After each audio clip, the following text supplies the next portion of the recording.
The Pentagon is sending the USS Tripoli, a Marine Amphibious Ready Group, and the 31st Marine Expeditionary Unit with about 2,500 U.S. Marines to the Middle East. The Tripoli is stationed out of Japan and would take about 2 weeks to arrive in the Gulf. The Pentagon has a plan to keep the Strait of Hormuz open, but it is slow-going work suppressing the threat posed by Iranian drones, fast boats, and mines. 2 oil tankers, one of them U.S.-owned, were hit by Iranian explosive-laden boats and drones near the Iraqi port of Basra this week. Iran has attacked 16 commercial ships since the war began.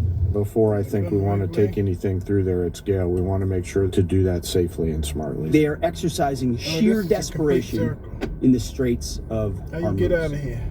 Something we're dealing with. We have been dealing with it and don't need to worry about it. In a written statement read by an Iranian state television presenter, the new supreme leader vows to keep the Strait of Hormuz closed.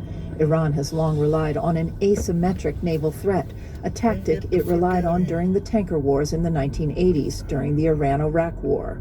President Ronald Reagan sent the U.S. Navy to escort reflagged Kuwaiti oil tankers in 1987. That's when Iran's Navy perfected the art of speedboat attacks. Retired Navy Commander Kirk Lippold was the commanding officer of the USS Cole when it was hit by an al-Qaeda small boat laden with explosives. A number of things are available to them, including land-based anti-ship cruise missiles that could be fired. In addition, they have drones. They have vessels that are purpose-built, laden with explosives that we've seen used in the past couple days. All it takes is one shot and getting lucky, more than skill, that would cause problems for the United States Navy. Any naval officer concerned about keeping the strait open will remember May 17, 1987, when 37 American sailors were killed on board the USS Stark, a Navy-guided missile frigate sent to escort tankers in the Persian Gulf after an Iraqi warplane mistook it for an Iranian ship. Shannon. All right, Jen, thank you for the report, but don't go anywhere. We want you to stand by for a minute, and I know you're not going to love this, but we want to congratulate you, Jennifer, on receiving a First Amendment award from the Radio Television Digital News Association. This award celebrates efforts to promote responsible journalism and preserve the constitutionally guaranteed rights to do so. I'm deeply honored to be here tonight alongside so many reporters whom I admire and all of you fighting for the First Amendment. I'm constantly reminded, however, that covering these stories is dangerous business. Tonight I'm thinking of the brave journalists, as Al mentioned, in Iran, in Evin prison, and the Persian speakers who are working around the clock. I accept this award on behalf of all of my colleagues who make up the Pentagon Press Corps. Our work continues. We won't stop. Congratulations, Jen. You have served around the world in some dangerous spots, too, and we just thank you. Congrats. Thank you, Shannon. That was very kind. Thank you. Breaking tonight, a large explosion rocked an area of Iran's capital where thousands were gathered for an annual state-organized rally to support the Palestinians and a call for Israel's demise. Also this evening, Iran is maintaining its attacks against Israel, and new information on the Islamic Republic's new supreme leader. Correspondent Nate Foy is in Tel Aviv tonight. Good evening, Nate. Hey, Shannon, good evening. So today, Iran is again showcasing its offensive capabilities, firing several rounds of ballistic missiles at Israel, including in the past hour here in Tel Aviv, and in some cases penetrating the country's air defense. So take a look at this video from the outskirts of Tel Aviv just a few hours ago. After Iran fired a cluster munition, there are no reports of injuries, but you can see it caused a lot of damage. Meanwhile, at least 58 people are injured in Israel's north after an Iranian missile attack there. It landed near several houses. Thankfully, no one was killed. Israel surged even more troops to its northern border today. They took out 2 Hezbollah commanders as they also target the group's military and financial infrastructure. The U.S. targeted Iran's ballistic missile positions as nearby thousands of Iranians filled the streets of Iran's capital. Many chanted "Death to America" and "Death to Israel" as they burned American flags for Al-Quds Day. It's an annual day of demonstrations in support of the Palestinians and against Israel. President Masoud Pezeshkian is one of several Iranian leaders who made public appearances today. War Secretary Pete Hegseth said the U.S. believes Iran's new supreme leader, Mojtaba Khamenei, is injured and likely disfigured as a result of the opening strikes of Operation Epic Fury. Now, consequences from this war tonight, as well as Formula One has announced that they will cancel next month's races in Bahrain and Saudi Arabia as Iran continues firing on its neighbors. Shannon? All right, Nate Foy in Tel Aviv. Nate, thank you very much. While the Democrats recklessly keep the DHS shut down, America is on edge over a wave of radical Islamic terrorist attacks on U.S. soil. 4 attacks since March 1st, starting in Texas, then New York. And now 2 back-to-back attacks just yesterday. In Michigan, a man with a rifle rammed his car into a synagogue with more than 100 kids inside until a heroic security guard shot and killed him. Thankfully, no children were hurt. And in Virginia, a convicted ISIS supporter shouted Allahu Akbar before opening fire at Old Dominion University, killing an ROTC officer at the school. Thankfully, another cadet fatally stabbed the ISIS-supporting lunatic to prevent more carnage. Both attackers have been identified as naturalized U.S. citizens, and the FBI is treating both as terror attacks. The liberal media is blaming, you guessed it, President Trump and DOGE. It's time, of course, with so much chaos, of course, after DOGE and other things. I think the Jewish community across this country feels under attack. I am not divorcing that from the feeling that there are many other Americans that also feel under attack. The immigrant community in this country feels under attack by its own government. You have to wonder fundamentally about the degree to which this White House, which has been caught completely flat-footed on a war of choice, really has the personnel in place and actually the interest in keeping Americans safe. And local leaders in Norfolk have a different scapegoat. This Soros-backed DA from the Commonwealth, well, he is blaming guns instead of the terrorists who wielded them. This is a national sickness. We live in a country where people care more about guns than they care about 6-year-old children. They care more about guns than they care about synagogue worshipers. Until there is the political will to break the spell of the cult of gun absolutism, you will see more incidents like this. So if you're looking for somebody to blame, don't look at anybody up here. Well, they blame the gun every time, highly predictable. Not often do they blame DOGE. I mean, Jesse, you interviewed the DOGE boys. They're clearly responsible for all this. Right. No, this happens every time, Kaylee. There's a tragedy, and then they blame guns, Republicans, climate change, or racism. And it's usually to distract from the fact pattern. And the fact pattern here is that it's loose immigration policy, soft judges, and the fact that we shut down the Department of Homeland Security. Could you imagine if Biden was at war with Iran and there was a domestic attack and the Republicans had shut down Homeland Security? They would be screaming that the Republicans had blood on their hands. But no. Now, radical Muslims have been attacking Jews for a long time. I'm going to go with centuries and Christians. This didn't start because of Trump, okay? This happened for a very long time. Obama, I mean, we had Muslims attacking people willy-nilly for those 8 years. Fort Hood, Chattanooga, Boston bombing. No one blamed Barack Obama for inspiring the terrorism. You blamed him for dropping the ball or intel failures. But you didn't say Barack caused it. I think I did, but we'll move on. Well, you're probably right. But it's not like because Barack was fighting the war on terror, that's like his fault and he should just like bow down to terrorism. Every president fights terrorism. There's always a little blowback, and that's just the way it is. Now, why are we bringing in people from Sierra Leone? No offense, but I mean, this country's a mess. I mean, genital mutilation, mass rape, civil war. It's like one of the most impoverished, backwards countries in the world. I'm sorry, you guys can't come. It's too risky. And then you have Lebanon. I mean, another, not a picnic, to be honest with you. Hezbollah is all over the place. The guy that is allegedly involved with this has been tied to Hezbollah. And this is what Democrat presidents have done. Clinton, Obama, and Biden. What they do is they bring everybody in, and then they loosen the tests so you like can basically get a D and pass, and then they drop down the fee you have to pay, and then they naturalize everybody in an election year. That's what's going on here.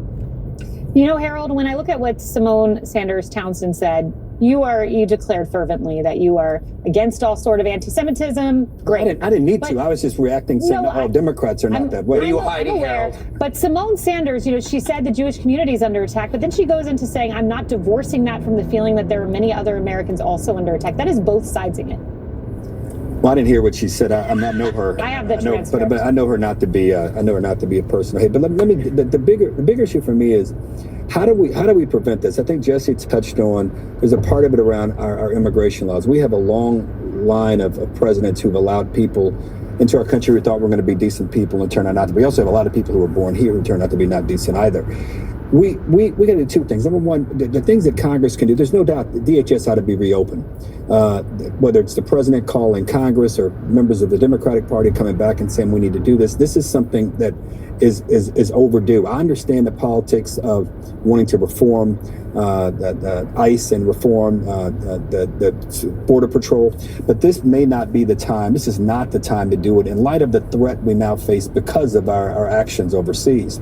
Two, I have friends. I listened to what the governor of Michigan and the governor of Pennsylvania were saying about how you have to call people out who are talking in ways that are so harmful and dangerous. I have friends, people I thought were my friends, who have said things to me over the last couple of weeks with a cavalier and casual way that have been so blatantly, reprehensibly, disgustingly anti-Semitic that I had to call it out. I didn't have to wait for the governor. I thought it was important for the governor to do it, but this is just over a course of, it was over a course of a few months. And I think it's serious. I think everybody, we talk on this show about how everybody has to look at their language. Do Democrats try to blame Trump for everything? Sure. Do some Republicans try to blame Democrats for everything? Absolutely. Is there a kernel of truth probably in both of the blame? There's no doubt. We all have to step back and understand this casual way we talk about hate and the casual way we throw around the word Nazi and the casual way we throw around these awful things, these awful terms is without a doubt having an impact. Finally, the president brought the technology companies to the White House to talk about ways in which they could be more helpful in this fight against Iran. We need to bring them together to help with all the intel sharing we need to do across this country. If this thing is right about Michigan, this guy being on some list somewhere or another, we learned some things about him. We need to know about every person in this country, whether they be from Sierra Leone, because I got to tell you, if you live in Sierra Leone and the way you describe it, you want to come to America. We don't want to let the worst in, but people who want to escape that, you want to let them in. But we've got to use every tool we have to ensure that every police department, every sheriff's department is able to get every piece of information on any person that might be doing something or thinking about doing what happened here in Michigan. And that ought to be all across the country. But the one tangible thing Democrats, Republicans can do alike in Washington today is open the Department of Homeland Security. But we need even more than that. We need the Scam Act. We need to denaturalize people who commit crimes in this country. And where are Democrats? They should partner with Republicans. I was trying to be nice. Y'all still under the low.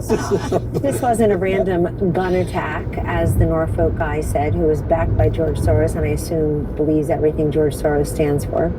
This was somebody who was a convicted ISIS sympathizer.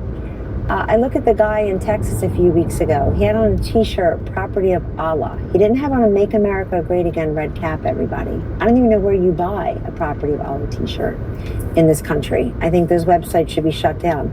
I want to take a moment, Kaylee, just to talk about the man who was killed in this terrorist attack yesterday.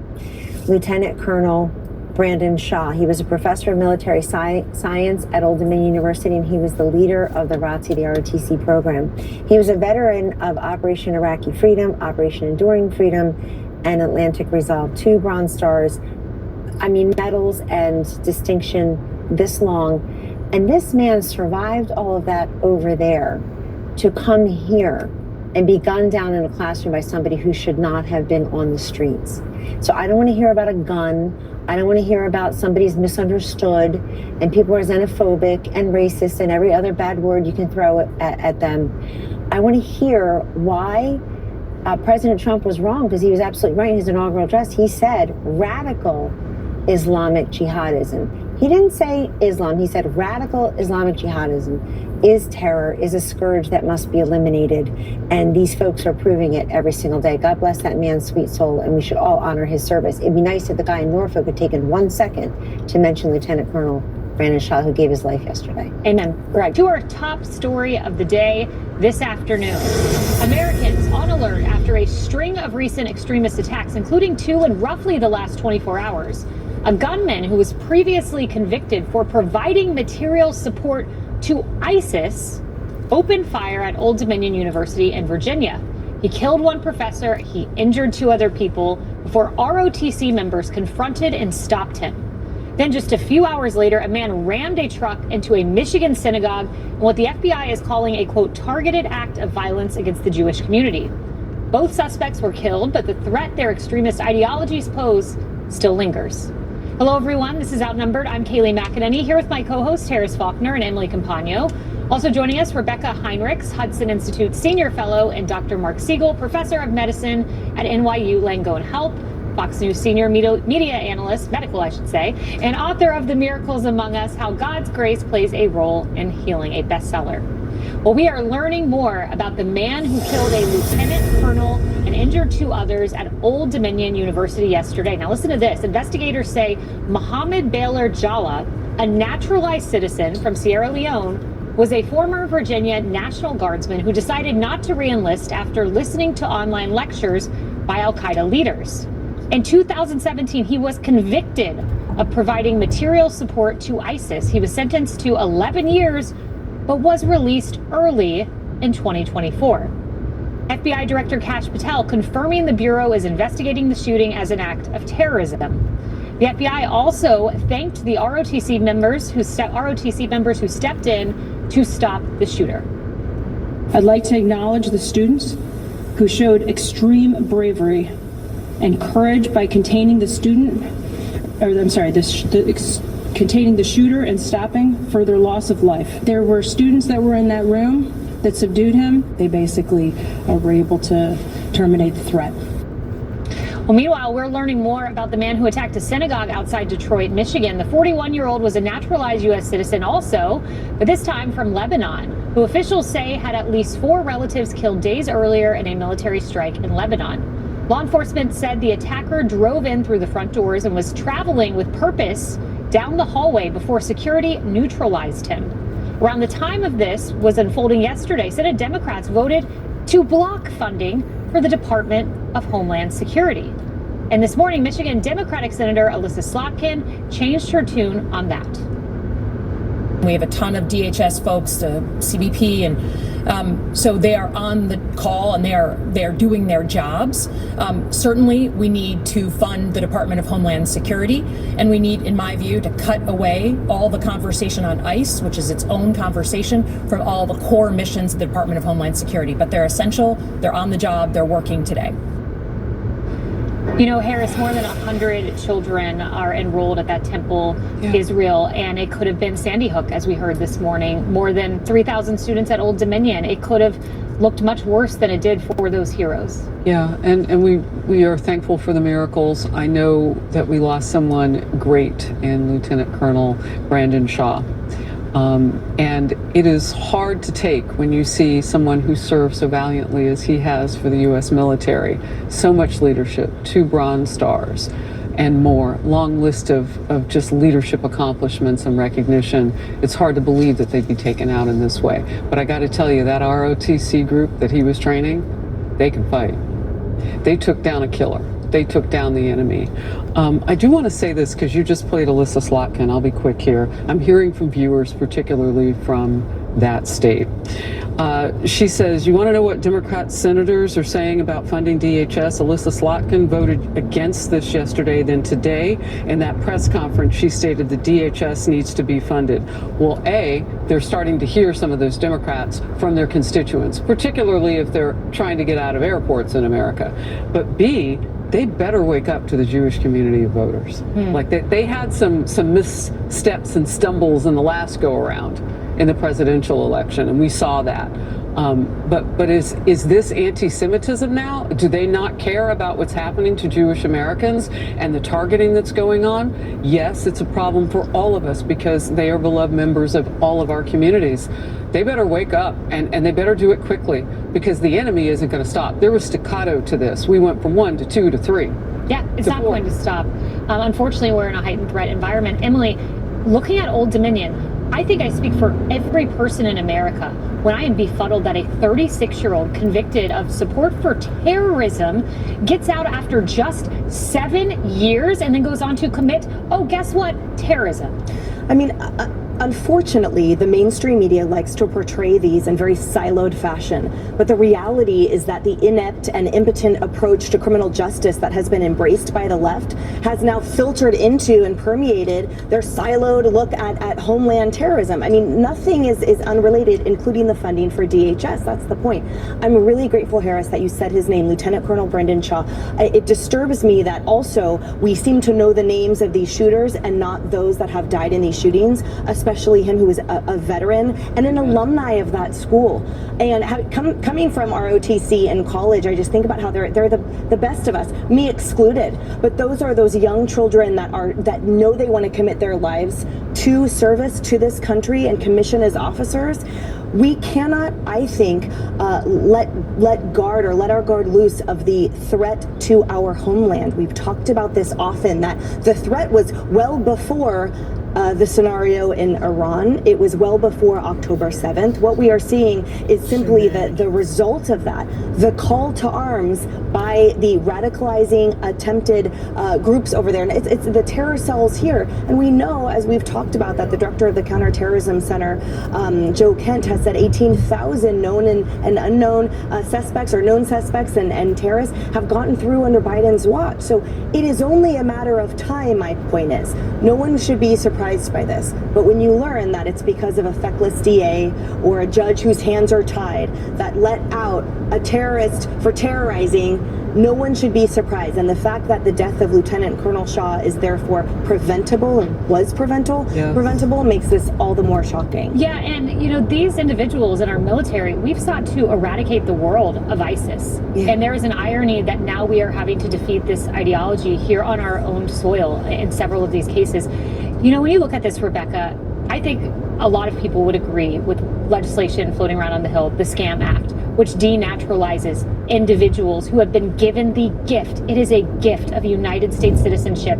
But then you go on to engage in welfare fraud, or in this case, an aggravated felony, and that doesn't even do an adequate description. Right. Citizenship is a gift, and it's a privilege, and you're not entitled to it if you are now acting as though you're an enemy of the state. Obviously, we have these people who are ideologically opposed to the United States. Emily, your point is so great about how you just look back and see how many people were imported into the United States that never loved the United States, that had ideologies that were hostile to the United States. But then you combine that with October 7th and Hamas attack against Israel, and we've had historic high levels of anti-Semitism and hatred-driven attacks against the Jewish people in the United States. And then, Harris, your point about how we're in a heightened state of alarm because we are at war against the Iran regime, the largest state funder of terrorism. So you could possibly against Jews. Yeah. You could potentially have ISIS motivated people in the United States. And then the last point that I've been very concerned about is I think that the United States, since October 7th, has created a culture, an ecosystem of too much tolerance towards anti-Semitism. Too much. We've seen that from the river to the sea on college campuses, yes, on the political left, but too much on the political right, tolerating it. And so we shouldn't be surprised, but we should be intolerant of this kind of thing. Even as somebody who's not a Jewish person, I'm a Christian, it really is incumbent on all of us to make sure that our Jewish fellow citizens are well protected, and no child should go to school and be afraid that they're going to be a target of it. And we should be by the grace of God go we. Yeah, exactly. And Dr. Siegel, we should be capable. I want to play this, Jay Johnson, really quick, as a country to come together, regardless Republican, Democrat, about funding DHS right now. And he served under a Democratic administration. Listen to what Jay Johnson says. It's more than what Americans saw.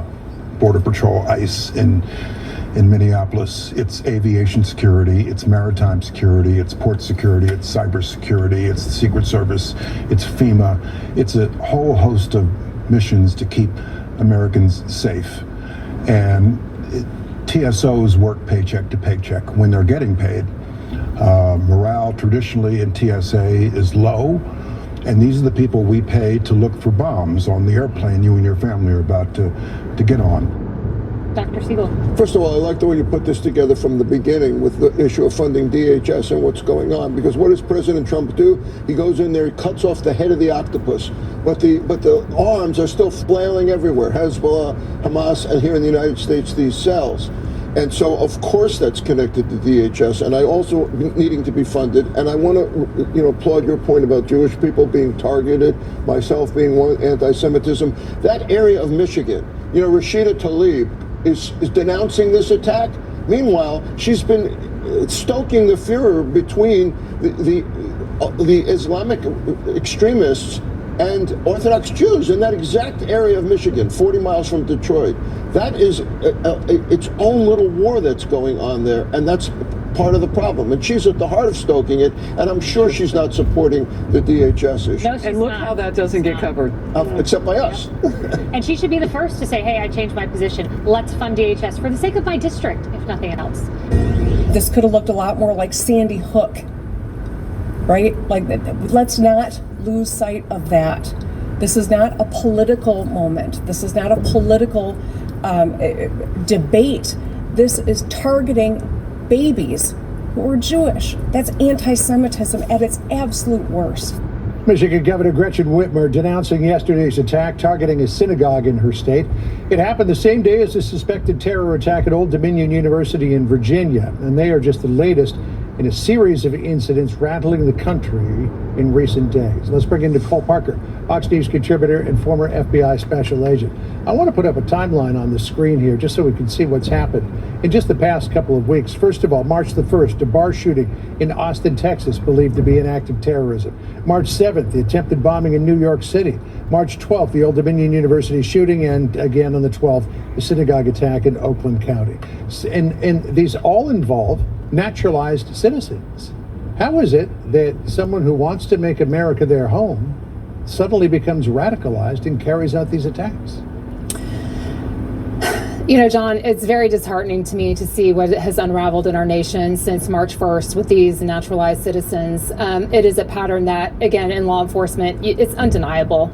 It is a privilege and it is an honor to live in the United States of America. It is a privilege and an honor to become a naturalized citizen. And when you abuse that right and when you start harming Americans, in my opinion, you should immediately be denaturalized and deported.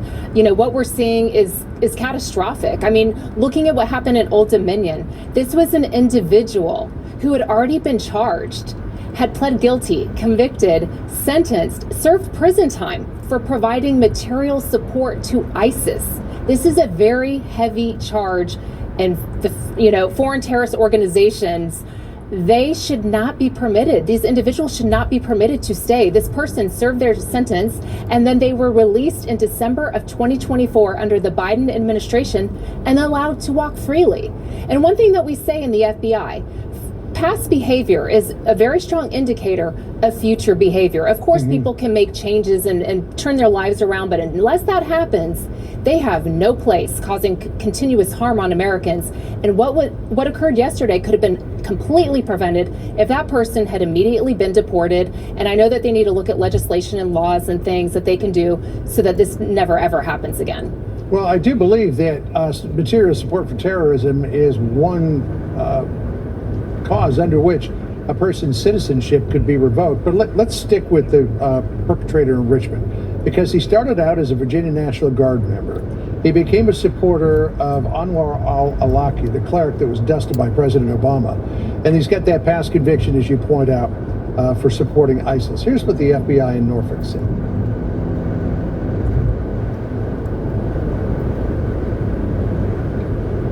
No, Dominic Evans. We have confirmed reports that prior to him conducting this act of terrorism, he shouted, stated Allah Akbar, and he was formerly a subject of a FBI investigation in material supporting terrorism. So back in 2017, he was sentenced to 11 years in prison. He served about 7. At sentencing, he said that in terms of ISIS, he renounced it, saying it was the most devastating mistake he ever decided to make in my life. So how did he get back to where he was yesterday? Because, again, like I mentioned before, past behavior is the biggest indicator of future behavior, and it's absolutely tragic, and I do believe that it was preventable. But again, I'd like to also focus on the mighty heroism that we've seen in the last 12 days over and over, we have seen law enforcement step up to the line, whether it was Austin Police Department, whether it was the New York Police Department, whether it was ROTC students in a classroom that literally took out a terrorist. That is so amazing and honorable. Or whether it's the teachers and the staff at Temple Israel in Michigan who kept these young babies safe and calm. And what I'd like to say is that training matters. Training works, and having a plan in place is so important. I know that the FBI had previously done some recent training at Temple Israel, specifically there in Michigan. And again, we've been highly trained in our alert training, advanced law enforcement, rapid response training, and this is what we do. We go in real life scenarios as if it's occurring, and that training paid off. But we cannot underestimate the power. If you see something, say something and do something and have a plan in place. Everyone always thinks this is not going to happen to me, but you've got to have a plan in place in case it does happen to you. On that point of see something, say something, what happened in Michigan yesterday, there seemed to be a triggering or precipitating event, and that was that a number of members of the perpetrator's family had been killed in a bombing attack in Lebanon. How do you protect the nation, particularly with DHS unfunded, against people to whom there was a triggering event that makes them snap? You know, it's very difficult to do. And I have to say that we've been talking over and over about lone offenders. And this is exactly what the lone offenders look like. All over the nation, we're seeing things popping up over and over. And again, shootings. Again, it may not be an airplane crashing into the World Trade Center like I witnessed firsthand in New York City on 9/11. It could be these types of incidents. And so for law enforcement to track this, it is an all hands on deck effort because these are lone offenders. Sometimes they're involved in sleeper cells. Sometimes they're lone offenders. There's a myriad of things that could be happening behind the scenes. Law enforcement is working tirelessly, and they are stopping attacks on a daily basis that we don't even know about. But sometimes these things do happen. And, you know, the law enforcement is doing the best that they can. But John, you come back to the most important point. How can you have the Department of Homeland Security not being funded at an all-time heightened alert threat environment that we are in? That is, to me, grossly irresponsible. It is dangerous to Americans. We need to get them funded. Department of Homeland Security was formulated post 9/11 in order to protect us from these sorts of things from happening. They need to be able to get back to work, and they need to be able to get paid. Yep, Senator Slotkin apparently had a come to Jesus moment, even though she's Jewish. She said yesterday after what happened that DHS needs to be funded.